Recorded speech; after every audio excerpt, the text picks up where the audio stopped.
Cinema? అన్న ఒక్కొక్క scene ఒక్కొక్క రేంజ్లో ఉందన్న. ఒక రేంజ్ ఇచ్చి మొత్తం యూనిక్ ఉంది, కొత్త ఉంది సినిమా మొత్తం.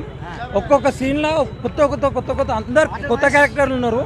ఒక్కొక్క రేంజ్లో ఉందన్న. ఒక్కొక్క సినిమా ఒక్కొక్క సీను ఒక్కొక్క రేంజ్ ఉంది.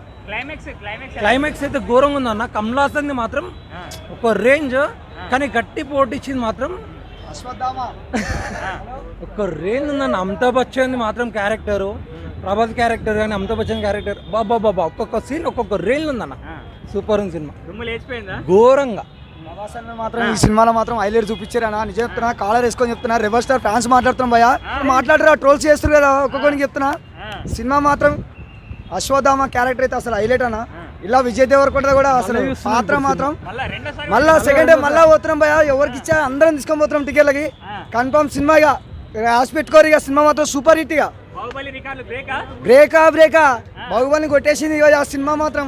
అల్చెల్పో ప్రభాస్ని తట్టుకోవాలంటే మళ్ళీ రావాలి. ఇక ఎవడైనా రికార్డు కొట్టాలంటే ప్రభాసే కొట్టుకోవాలి మళ్ళీ. రికార్డు మాత్రం ఎవరి వల్ల కాదు. ఇక రికార్డు మాత్రం 500 కోట్ల సినిమా కాదు భయ, 1000 కోట్ల రికార్డు కూడా దాటుతుంది. ఇప్పుడు ఈ సినిమా చూడుర్రి, బీవచ్చం ఉంటుంది భయ. సినిమా మాత్రం ఎవరు మిస్ కాకూడదు నా ట్రోల్స్ అవుట్ చేసి అందరు చెప్తాను అదర్ ఫ్యాన్స్. సినిమా మాత్రం సూపర్ హిట్. నాకు హైలైట్స్ అంటే అశ్వత్థామ క్యారెక్టర్, మన రెబల్ స్టార్ ప్రభాస్ అనేది అయితే అసలు సినిమా మాత్రం హైలైట్ అన్న. చెప్పని అవసరం లేదు. ఇక అసలు చెప్పాలంటే అసలు నాకు తెలిసి ఉంటే విజయ్ దేవరకొండ కూడా ఉంటాడో ఉండడో అనుకున్నాం, కానీ ఇంత క్యారెక్టర్ విజయ్ దేవరకొండకి మంచిగా ఇస్తారని అనుకోలే. సినిమా మాత్రం మస్తు ఫుల్ భయ హైలైట్ అన్న.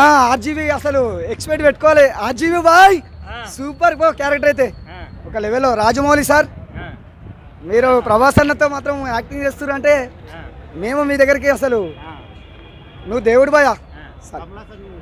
కమల్ హాసన్